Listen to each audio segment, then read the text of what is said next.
Hello everyone, my name is Overgaming3, and yesterday some more Let's Play Xenoblade Chronicles X. So the last episode, we've entered the beginning with Chapter 5. And today, our friends are in trouble. By the way, I love the fact that anywhere you are on the map. This is a very small detail, and this is a really weird way to commence an episode.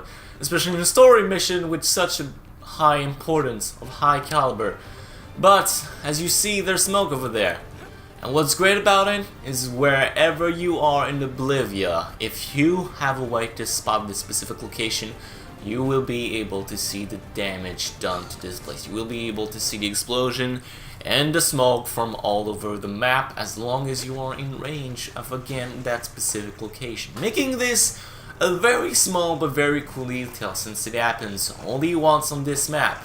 Just the fact that, you know, anything that can immerse you a little bit more in the game is always welcome. So all we gotta do now is just get over this rocky wall, which is something that you'll be doing a lot in Oblivia, and we'll be set to go. Ain't that weird that there's some palm trees over there? I mean, I just saw that, but it's breaking the mood a little bit because the mission's rather dark as of now. But yeah, just be careful while getting on this plane because there's a Vigent, but that's not where we're going. And thankfully we don't have to fight it, we just don't have to attract its attention. And for the rest we'd be good. However, if I can find, there we go, we have to fight Celadonio, the battle tested. I do want to take care of this tyrant since it is high enough, low enough level for us to take out. And so I will. Let's go into fight with Celadonio, the battle tested. As of many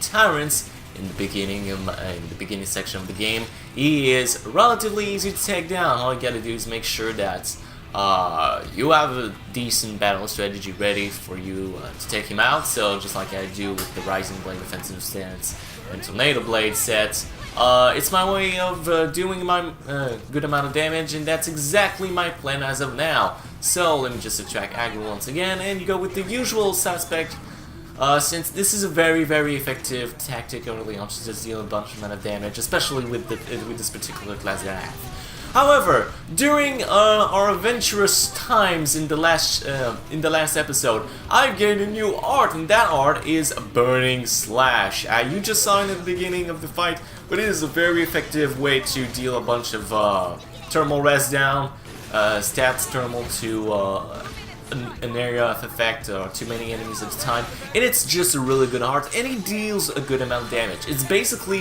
a thermal version of Magnum Edge, which is really good, as you'll see right now.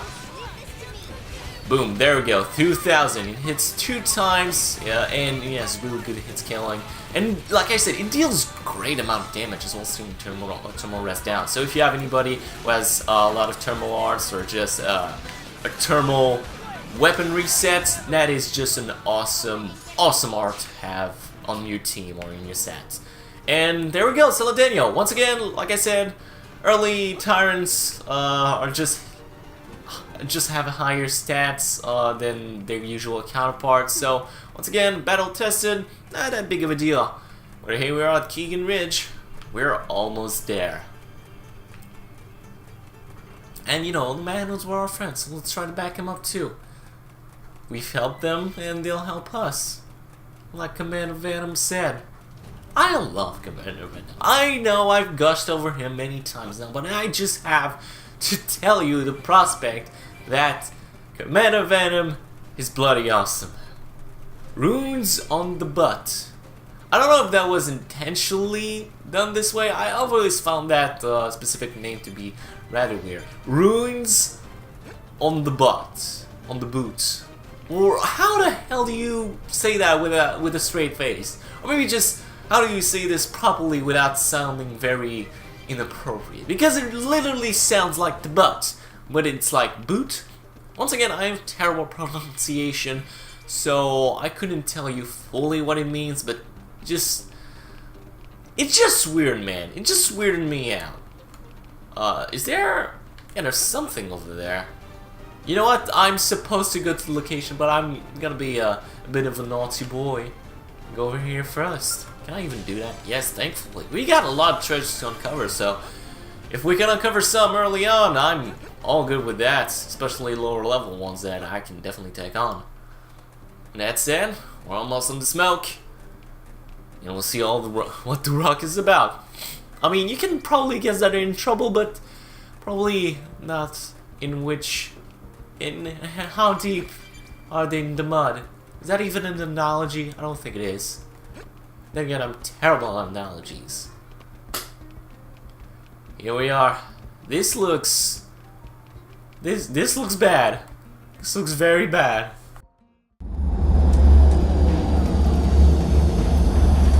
For the last time, the ganglion need your help. But if you run again, we will break your legs. Break our legs? You're asking for help with your guns pointed at our heads? Seriously?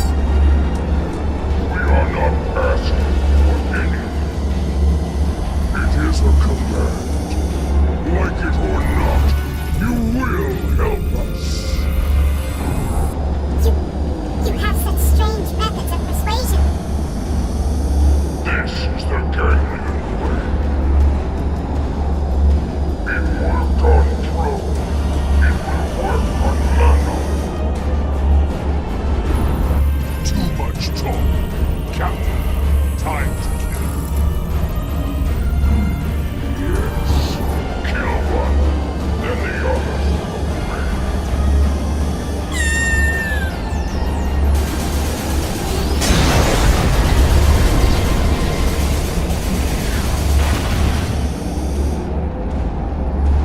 What? Who dare? Just in time. Now go, quickly. You saved us, yes? Thank goodness. We saw you take care of those turrets, you know? We owe you one. Big time, okay? Earth aliens? Yes. Saves us the trouble of hunting them down.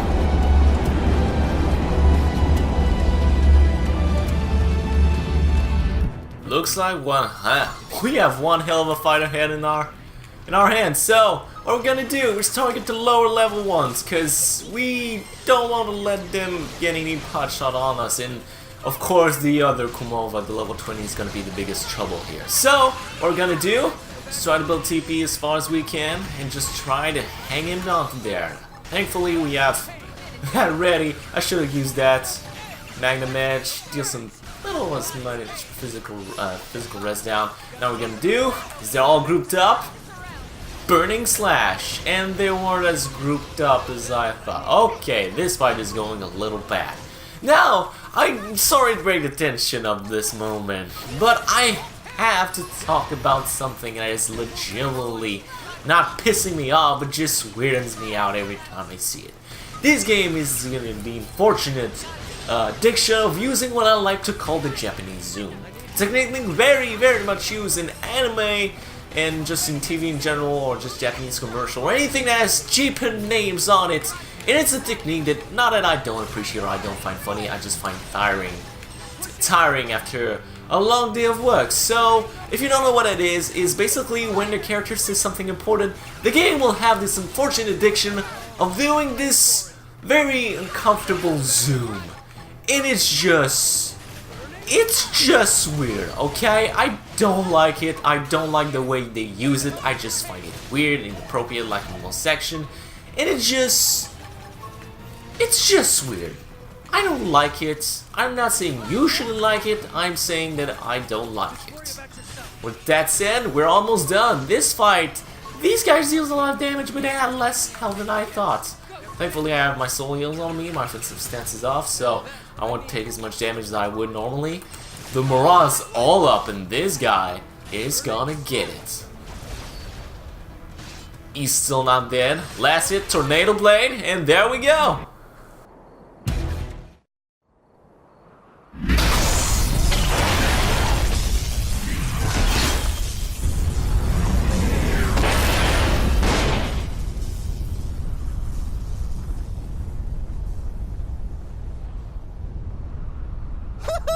Dance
robot? I'm gonna block all feedback to the nervous circuits. Still hurting?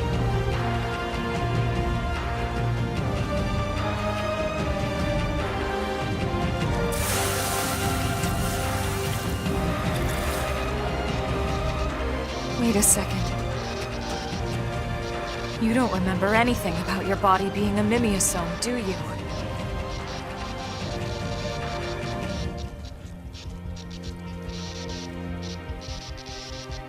He's losing his biocirculatory plasma. I can't fix this here. Elma, I need you to contact the Mimeosome Maintenance Center for me. Ask them to have a Type 085 left arm and transfusion ready ASAP. You got it. I'm going to have to take you offline for a bit here, okay? We'll resuscitate you back in New LA.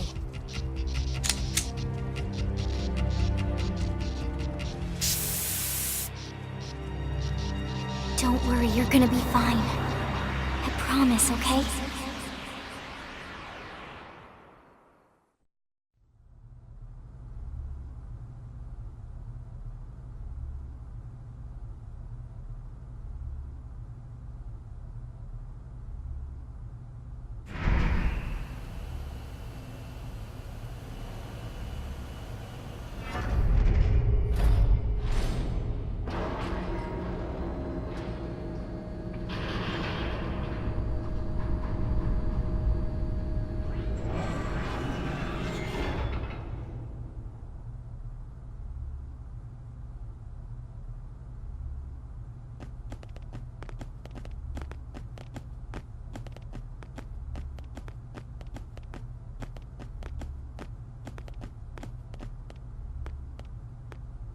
Welcome back. So, how's that new left arm feeling?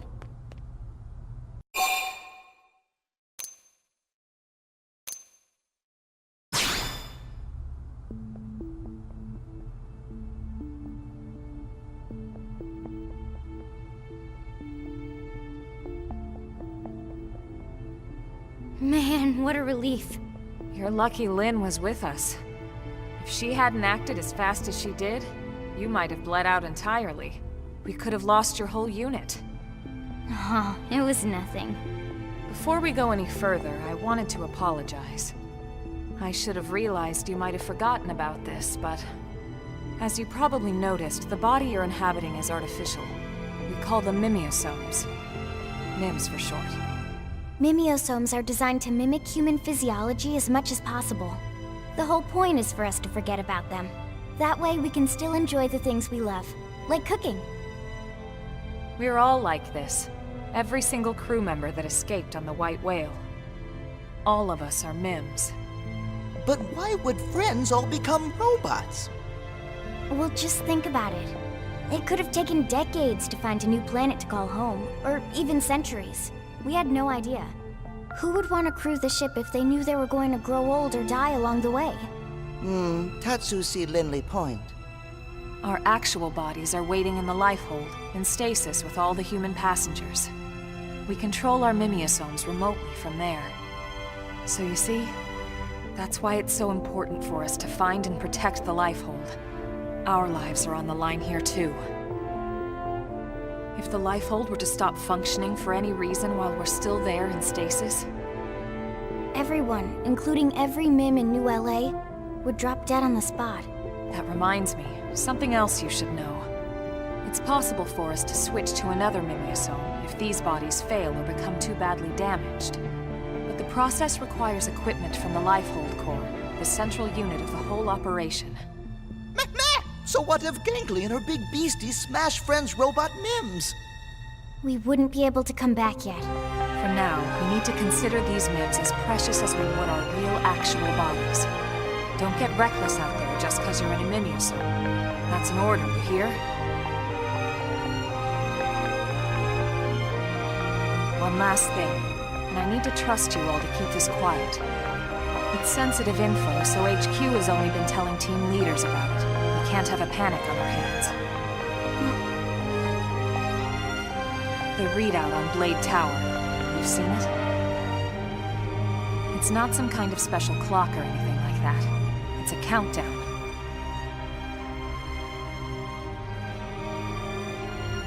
Big number counts down to what? The lifehold's shutting down. What? The lifehold lost its power source when we lost the white whale. It's been running on backup ever since. We need to locate the lifehold and get a power source in place by the time that percentage reaches 0. And if we don't, These bodies will no longer sustain us. we'll die. Not just die, Lynn. Die out. It would mean the end of the human race as we know it. The end of everything.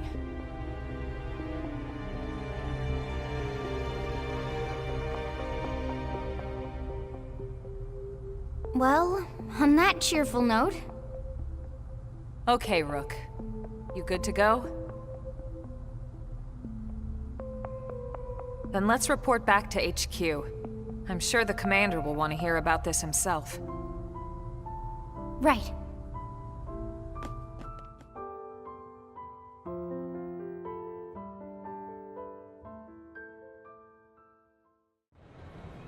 Welcome back. Your floppy friends here filled me in on everything. You did good. Just watch yourself out there, Big Shot. You're still new at this, and we can't afford to lose you. We only got so many spare parts to go around.